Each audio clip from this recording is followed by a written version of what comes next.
नमस्कार। प्रदेश सभा सचिवालय लुम्बिनी प्रदेश संघको सहकार्यमा एनटिभी कोहलपुरले तयार पारेको साप्ताहिक कार्यक्रम प्रदेश सभा परिधिमा तपाईलाई हार्दिक स्वागत छ। म पुरुषोत्तम सापकोटा। कार्यक्रम प्रदेश सभा परिधि एनटिभी कोहलपुरबाट हरेक शुक्रबार साँझ 7:30 बजे र पुनः प्रसारण शनिबार बिहान 9:30 बजे हुने गर्दछ। हामी यस कार्यक्रममा लुम्बिनी प्रदेश सभाका गतिविधि, प्रदेश सभा सचिवालयका गतिविधि, विषयगत समितिका गतिविधिहरू प्रस्तुत गर्दछौँ। त्यसैगरी कानुन निर्माण प्रक्रियाका बारे जानकारी, प्रदेश सभासँग सम्बन्धित जनताबाट प्राप्त हुने गुनासाका सन्दर्भमा प्रदेश सभा सदस्यहरूसँगको कुराकानी पनि कार्यक्रममा प्रस्तुत गर्ने गरेका छौँ।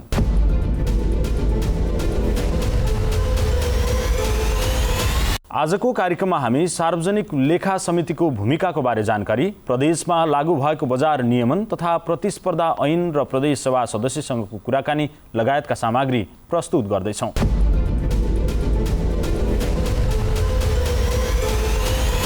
कार्यक्रमको सुरुमा सार्वजनिक लेखा समितिको प्रसङ्गसँग सम्बन्धित सामग्री। संसदीय परम्परा अनुरूप सरकारको कामलाई तदारुकताका साथ निगरानी गर्ने लगायतका महत्त्वपूर्ण कामका लागि संसदमा सार्वजनिक लेखा समितिको व्यवस्था गर्ने प्रावधान रहेको छ। संसदको सार्वजनिक लेखा समितिले सरकारले गरेका खर्च सम्बन्धी कामको निगरानी गर्ने, छानबिन गर्ने, आवश्यक अनुगमन र अनुसन्धान गर्ने लगायतका महत्त्वपूर्ण कार्यहरू गर्दछ। लेखा समितिबारे थप चर्चा गर्दै हुनुहुन्छ रूपन्देहीबाट हरिश ढकाल। नेपालको संविधानमा व्यवस्था भए बमोजिम गठित संसदको सार्वजनिक लेखा समितिले सरकारले गरेका खर्च सम्बन्धी कामको निगरानी गर्ने, छानबिन गर्ने, आवश्यक अनुगमन, अनुसन्धान र निर्देशन समेत गर्ने लगायतका महत्त्वपूर्ण कार्यहरू गर्दछ। जनताको प्रतिनिधि प्रत्यक्ष चाहिँ भनौँ न जननिर्वाचित प्रतिनिधिको रूपमा रहेको, प्रतिनिधिको सभाको रूपमा रहेको प्रदेश सभा, यसले गठन गरेका विभिन्न समितिहरू छन्। ती समितिहरूले पनि विभिन्न संसदीय अनुगमन निगरानीहरू गर्ने काम गर्छ।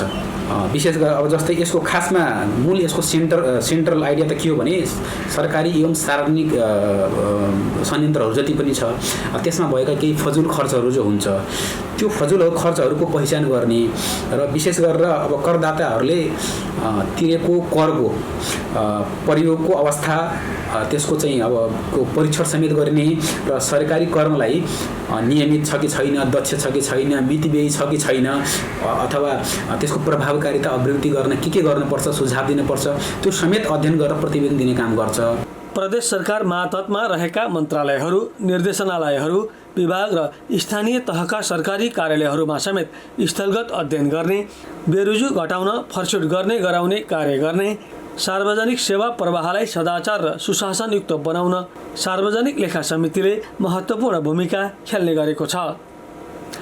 समितिले आवश्यक छानबिन गरी निर्देशन गरेका विषयहरू कार्यान्वयन भए वा नभएको विषयमा निरन्तर निगरानी गर्ने गरिएको प्रदेश सभा सचिवालयका सार्वजनिक लेखा समितिका सचिव आलोक अग्रहरीले बताउनु भएको छ। विभिन्न संवैधानिक निकायहरूको जुन प्रतिवेदनहरू हुन्छ, विशेष गरेर हाम्रो यो लुम्बिनी प्रदेश सभाको हकमा आर्थिक वर्ष 74-75, आर्थिक वर्ष 75-76 को अन्तिम लेखा परीक्षण अहिले केन्द्रकै महालेखा परीक्षक कार्यालय अडिटर जनरलले गरेर त्यसको प्रतिवेदनहरू 56 र 57 प्रतिवेदनहरू प्राप्त भइसकेको छ।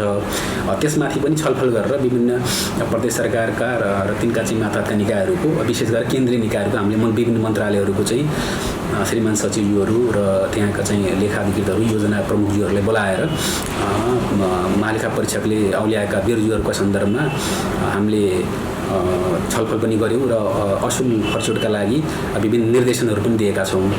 र समय समयमा अब प्रदेश सरकारका विभिन्न निकायहरूमा समय बेला बखत चाहिँ उठेका विभिन्न चाहिँ मिडिया मार्फत उठेका अथवा विभिन्न उजुरीहरू जुन परेका थिए त्यसका लागि चाहिँ विभिन्न उपसमितिहरू गठन गरेर छानबिन गर्ने, त्यसपछि त्यसको उपसमितिले निर्देशन दिने, अनि फुल यो बेन्चले फुल के अरे समितिले त्यसलाई चाहिँ अब प्रतिवेदन पेश गर्ने कामहरू चाहिँ गरेको छ, निर्देशनहरू दिएको छ। संसदीय परम्परा अनुसार प्रमुख प्रतिपक्षी दलको सदस्यको नेतृत्वमा गठन हुने सार्वजनिक लेखा समितिले सरकारी र सार्वजनिक निकायहरूमा हुने फजुल खर्चको पहिचान गर्ने, करदाताले तिरेको कर तथा राजस्वको प्रयोगको अवस्थाको परीक्षण समेत गरी सरकारी कर्मलाई दक्ष, मितव्ययी र प्रभावकारिता अभिवृद्धि गर्ने लगायतका उद्देश्यहरू रहेको छ। लुम्बिनी प्रदेश सभामा रहेका 6वटा विषयगत समितिमध्ये सबैभन्दा प्रभावशाली र अधिकार सम्पन्न समिति प्रदेश सार्वजनिक लेखा समितिले सरकारको र संसद सचिवालयको समेत सरकारी खर्चमा आवश्यक निगरानी र अध्ययन अनुसन्धान गर्ने र निर्देशन समेत गर्ने गरेको छ। जहाँसम्म सार्वजनिक लेखा समितिको विषय हो, यो लगायत अन्य 6वटा समितिहरू यो मिनी संसदको रूपमा, मिनी सदनको रूपमा रहेका छन्। अब यसको कस्तो छ भने संविधानको धारा 193 मा प्रदेश व्यवस्थापिकाले विभिन्न समितिहरू गठन गर्न सक्ने व्यवस्था रहेको छ। यसै सन्दर्भमा अब यो प्रदेश सभा नियमावली जुन छ, यो हाम्रो लुम्बिनी प्रदेश सभाको, त्यसको नियम 146 मा पनि विभिन्न समितिहरू गठन गर्न सक्ने र विभिन्न समितिहरूमध्ये नामै तोकेर 6वटा समिति: सार्वजनिक लेखा समिति, अर्थ उद्योग तथा पर्यटन समिति, भौतिक पूर्वाधार तथा विकास समिति, प्रदेश मामिला तथा कानुन समिति, सामाजिक विकास समिति, कृषि वन तथा वातावरण समिति लगायतका 6वटा समितिहरू रहेका छन्। त्यो मध्ये एउटा चाहिँ सार्वजनिक लेखा समिति हो। अब यसको नियमावलीमै रहेको व्यवस्थाअनुसार यसको कार्यक्षेत्र अन्तर्गत सार्वजनिक लेखा सम्बन्धी विषय पर्यो र प्रादेशिक संवैधानिक निकाय तथा आयोगका प्रतिवेदनहरू पनि यसका विषयहरू पर्छन्, यसका कार्यक्षेत्र अन्तर्गत पर्छन्। यसका साथै महालेखा परीक्षकको प्रतिवेदन लगायतका विभिन्न आयोगहरूबाट प्राप्त प्रतिवेदनमाथि छलफल गर्ने, बेरुजु फर्सेट गराउने लगायतका महत्त्वपूर्ण कामहरू सार्वजनिक लेखा समितिबाट हुने गर्दछ। प्रदेश सभा नियमावली 2074 को नियम 146 मा व्यवस्था गरे बमोजिम गठन भएको प्रदेश सार्वजनिक लेखा समितिले संसदीय प्रणाली र संसदीय अभ्यासमा संसदीय निगरानीको अवधारणालाई प्रवर्धन गर्ने यसको अर्को मूल उद्देश्य रहेको छ। कुनै पनि किसिमबाट आएका गुनासो र उजुरीका आधारमा आवश्यक छानबिन गरी प्रतिवेदन तयार गरी पठाउने गरिएको प्रदेश सभा सचिवालयले जनाएको छ।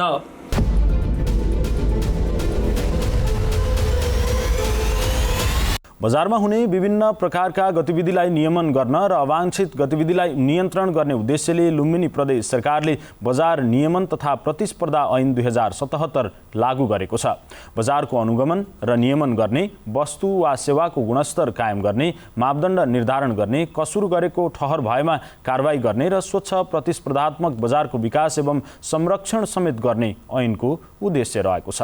प्रदेशमा बजार अनुगमन, नियमन तथा प्रतिस्पर्धालाई प्रवर्धन, संरक्षण र विकास गर्ने सम्बन्धमा व्यवस्था गर्न बनेको विधेयक प्रदेश सभाबाट पारित भई कानुनको अङ्ग बनेपछि सो ऐन कार्यान्वयनमा ल्याइएको हो।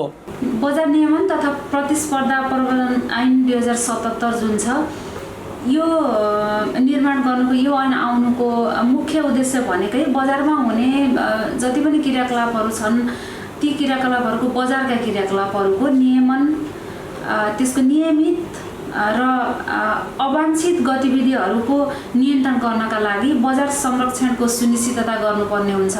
त्यही सुनिश्चितताद्वारा प्रदेशभित्रको व्यापार प्रवर्धन गर्न र स्वच्छ प्रतिस्पर्धा मार्फत उपभोक्तालाई गुणस्तरीय वस्तु तथा सेवा उपलब्ध गराई सम्पूर्ण सर्वसाधारणहरूको, आम जनताको सुस्वास्थ्य, उनीहरूको आर्थिक हित र सदाचारसम्म कायम राख्ने उद्देश्य लिएको छ यस ऐनले।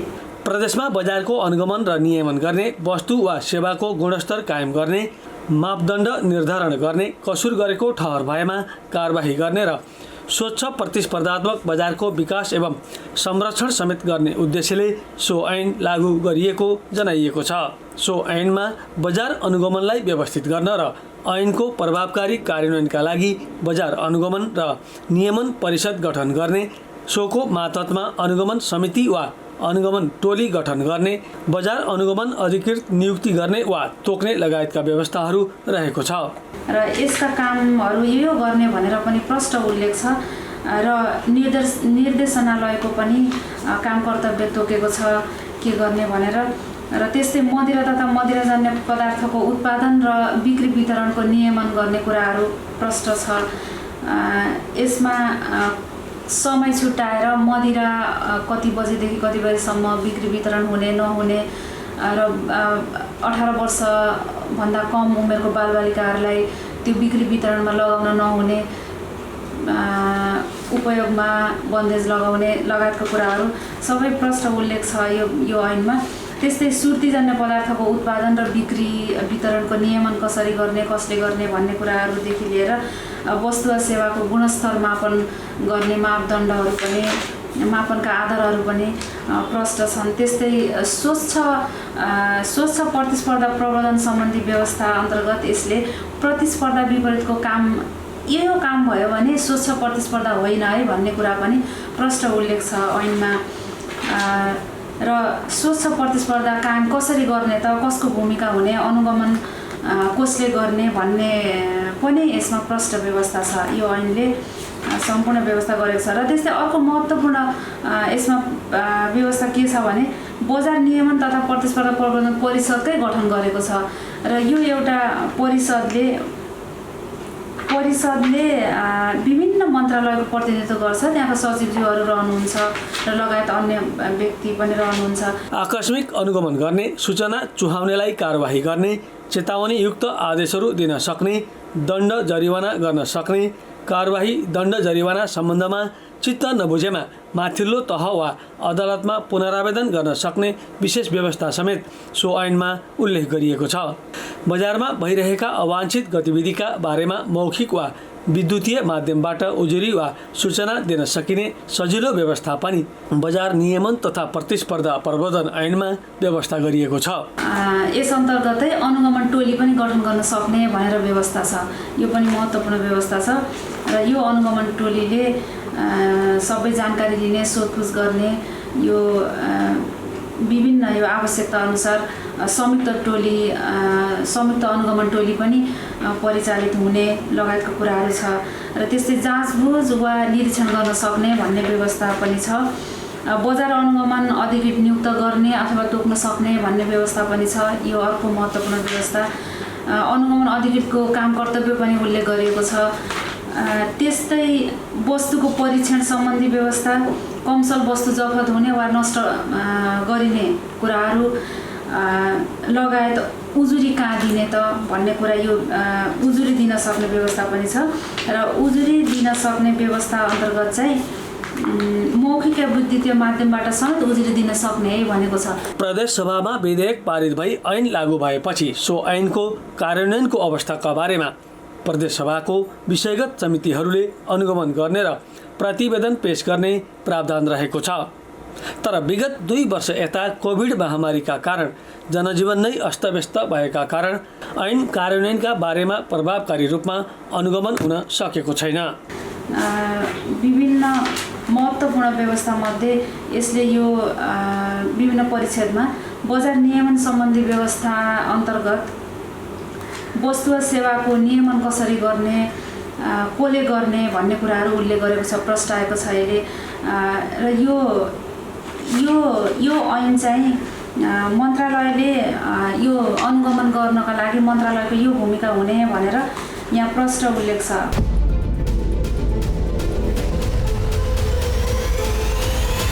कार्यक्रममा अब प्रदेश सभा सदस्यसँग कुराकानीको पालो।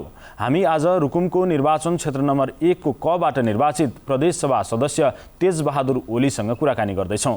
नेपाल कम्युनिस्ट पार्टी माओवादी केन्द्रबाट निर्वाचित ओलीले निर्वाचनका बेला मतदाता समक्ष जाहेर गरेका प्रतिबद्धताहरू पूरा गर्न आफू दत्तचित्त भएर लागिरहेको बताउनु भएको छ।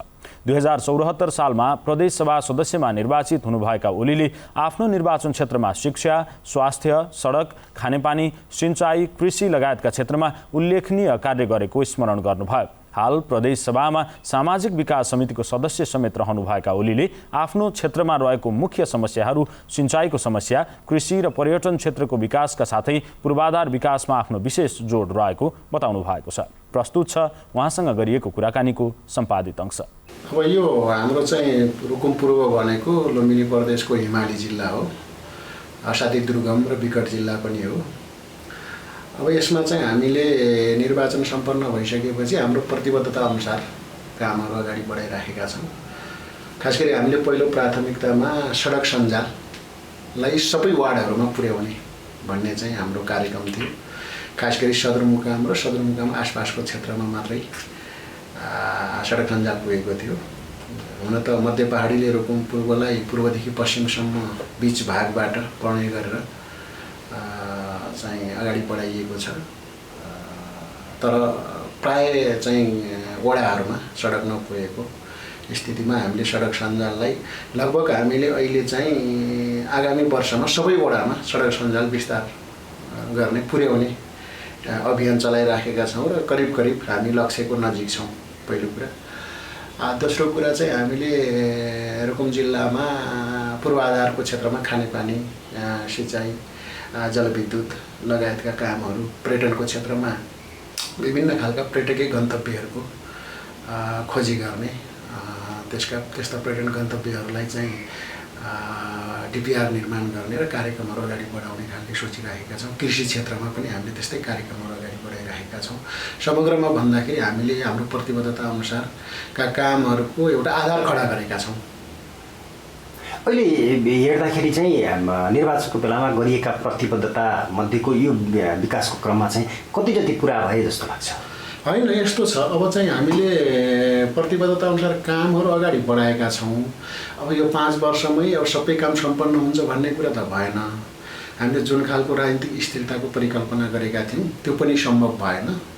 अब कोभिड-19 को प्रभाव पनि पछिल्लो चरणमा त्यस्तै चाहिँ अब चाहिँ त्यसले सबै कामहरू प्रभावित गर्यो। त्यसो हुँदा हामीले अपेक्षा गरे अनुसार कामहरू त सम्पन्न गर्न सकेनौँ। तर पनि हामीले यी सबै समस्याका बावजुदमा पनि कामहरूलाई प्रभावकारी रूपमा नै अगाडि बढाएका छौँ र एउटा आधार खडा गरेका छौँ। नागरिकहरूको अपेक्षा चाहिँ विशेष गरी कुन क्षेत्रमा अथवा केका लागि चाहिँ गरिदिने भन्ने चाहिँ बढी के रहन्छ? नागरिकहरूको कुरा चाहिँ अब विकास निर्माणको क्षेत्रमा बजेट विनियोजनका हिसाबले सामान्यतः सन्तोषजनकै देखिन्छ अपेक्षा। अब उनीहरू अलिक बढी चाहिँ शिक्षा, स्वास्थ्य र रोजगारीको कुरा अहिले पछिल्लो चरणमा विकासको लहर ठिकै छ। पूर्वाधार विकासको हिसाबले जनताको सामान्य गुनासो, सामान्य बाहेक धेरै गुनासो देखिँदैन। तर त्यहाँ चाहिँ अलि बढी शिक्षा, स्वास्थ्य र रोजगारीको क्षेत्रमा अलि प्रभावकारी काम हुनु पर्यो भन्ने खालको चाहिँ कुराकानी छ र हामी अलिकति त्यो क्षेत्रको कामलाई प्रभावकारी बनाउन नसकेको पनि सत्य हो। यो रुकुमको पूर्वी रुकुमको यहाँको निर्वाचन क्षेत्र एक किसिमले भन्ने हो भने जिल्लाकै प्रतिनिधित्व गर्ने अवस्था पनि रहन्छ। त्यहाँ भएको गतिविधिले चाहिँ जिल्ला कति परिवर्तन भयो भन्ने कुराहरू पनि निर्वाचन हुने बेलाको अवस्था र अहिलेको अवस्थामा चाहिँ हामी हेऱ्यौँ भने होइन, धेरै नै परिवर्तन छ। पछिल्लो चरणमा चाहिँ मैले भने सडक सञ्जालका हिसाबले, खानेपानी, विकास निर्माणका हिसाबले भनौँ या जनताको जीवनस्तर परिवर्तन गर्ने खास गरी कृषि, उद्योग र पर्यटनको क्षेत्रमा पनि हामीले काम आधारभूत रूपले काम गरेका छौँ र त्यसले जनताले सामान्यतः आफ्नो जीवनस्तर परिवर्तनको अनुभूति गरि नै राखेको छ। अब केही हुन्छ भन्ने जनतामा एउटा आशा पलाएको छ। यो पूर्वी रुकुम चाहिँ एउटा पर्यटकीय, यहाँले पनि अलिकति पर्यटकीय क्षेत्रको विकास गर्ने कुरा उठाउनु भयो। युद्ध पर्यटनको क्षेत्रमा पनि आकर्षण गर्ने क्षेत्र हो भनिन्छ। त्यतातिर के भएको छ? होइन, यस्तो छ, अब अहिले चाहिँ रुकुम पूर्वमा हामीले केही पर्यटनका विषयहरू खास गरी अब सिस्ने हिमाल, पुथा हिमाल लगायतका कुराहरू छन्। ढोरपाटन हामीसँगै छ। खास गरी ढोरपाटन शिकार आरक्षको 60% भूगोल हामीसँग छ।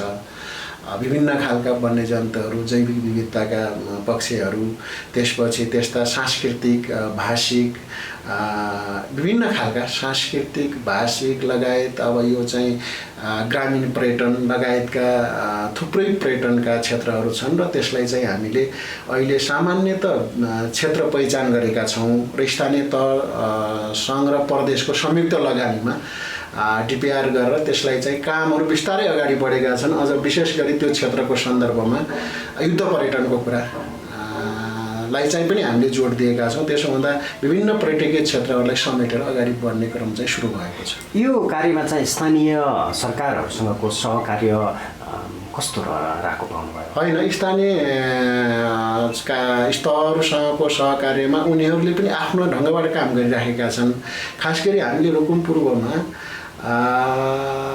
स्थानीय तहले एउटा तीनवटै स्थानीय तहले एउटा सुरुमा डिपिआर बनाएको छ। त्यो डिपिआरका आधारमा समग्र पक्षहरूलाई समेटेर उसले तयार गरेको डिपिआर आधारको बेसमा चाहिँ हामीले काम गरिराखेका छौँ। त्यसो हुँदाखेरि स्थानीय तहले, प्रदेशले र सङ्घले गर्ने विकास निर्माण लगायत अरू कामहरूको सन्दर्भमा हामीले चाहिँ आफ्नो कार्यक्षेत्र र जिम्मेवारीभित्र रहेर कामहरू एउटा सहज वातावरणमा गरिराखेका छौँ र एक खालको समन्वयका आधारमा, प्राथमिकता क्रमका आधारमा हामीले गरिराखेका हुनाले त्यस्तो अप्ठ्यारो चाहिँ छैन। सहज रूपमा चाहिँ अगाडि बढाइराखेका छौँ। यो एउटा चाहिँ विकास, पूर्वाधार विकासको होला वा मानवीय विकास, अरू किसिमको विकासहरूको सवालहरूमा चाहिँ आइपर्ने अप्ठ्याराहरू, त्यो जुन परिकल्पना यहाँहरूले चाहिँ गर्नुभएको हुन्छ, त्यो परिकल्पना पुरा गर्नको लागि कस्ता अप्ठ्याराहरू के हुँदो रहेछ? होइन यस्तो छ, अहिले चाहिँ खास गरी रुकुम पूर्वमा अलिकति विकटता र भौगोलिक अप्ठ्याराहरू नै हुन् होइन।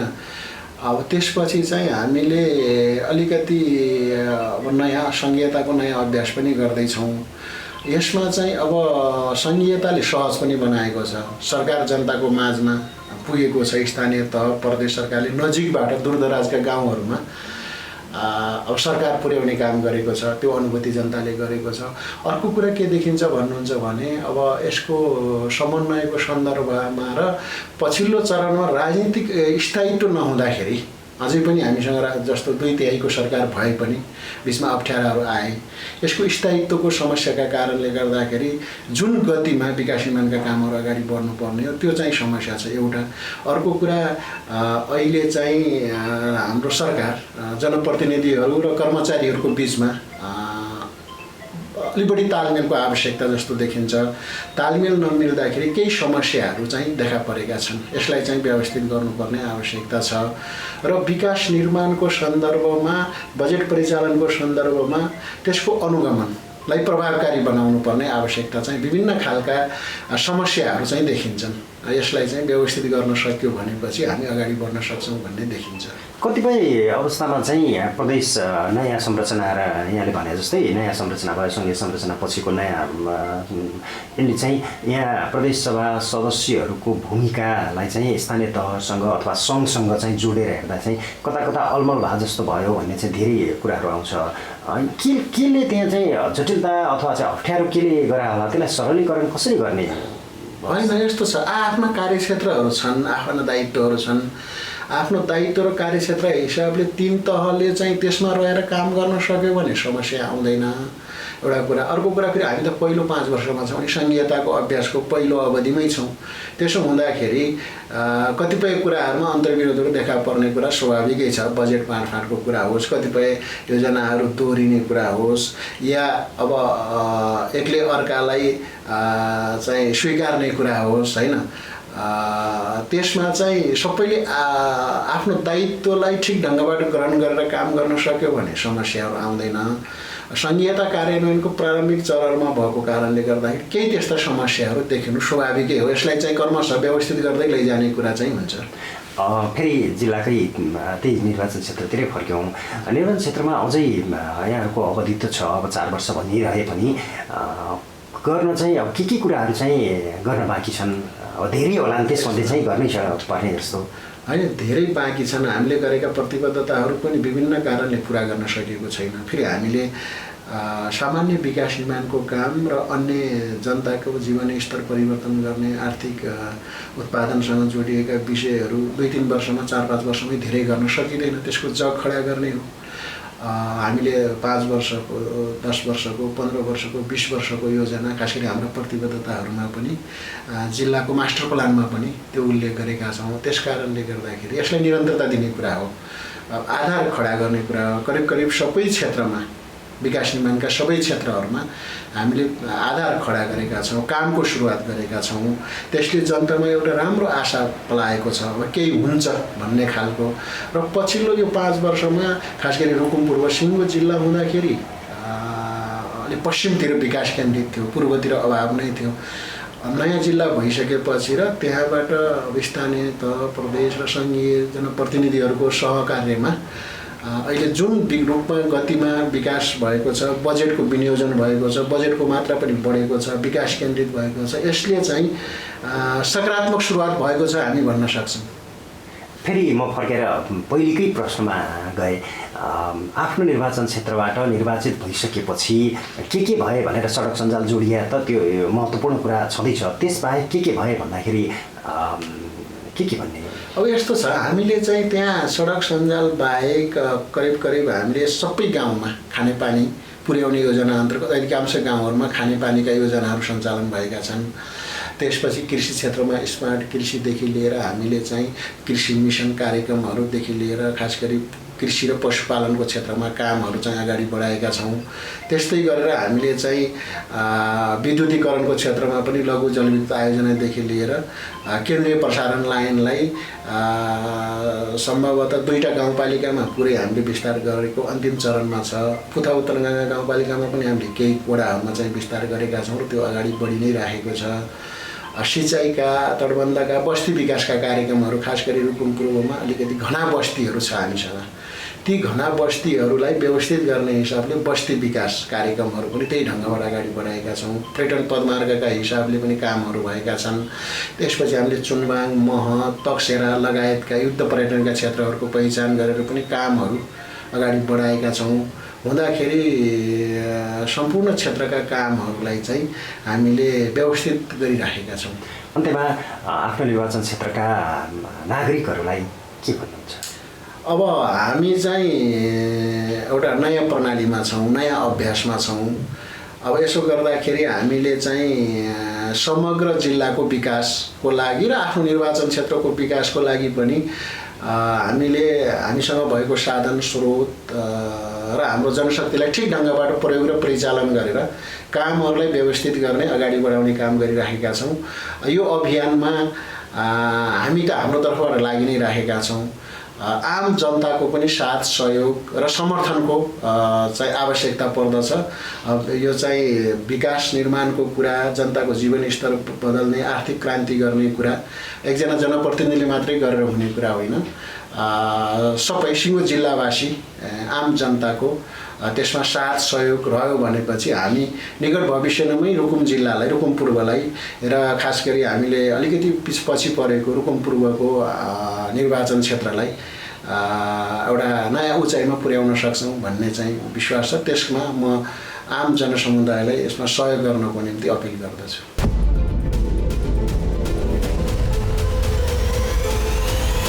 यी विविध सामग्रीसँगै प्रदेशसभा सचिवालय लुम्बिनी प्रदेश संघको सहकार्यमा एनटिभी कोहलपुरले तयार पारेको साप्ताहिक कार्यक्रम प्रदेशसभा परिधि यति नै। प्रदेशसभासँग सम्बन्धित गुनासाहरू, कानुन निर्माण बारेको कौतूहलता र समग्र कार्यक्रमबारे तपाईँका केही सल्लाह सुझाव भए प्रदेशसभा परिधि @gmail.com अथवा फेसबुक लाइभ भइरहेको पेजमा म्यासेज छोड्न सक्नुहुनेछ। आगामी अङ्कमा हामी ती कौतूहलता मेटाउने प्रयास गर्नेछौँ। हामी सबैलाई बिदा दिनुहोस्। नमस्कार।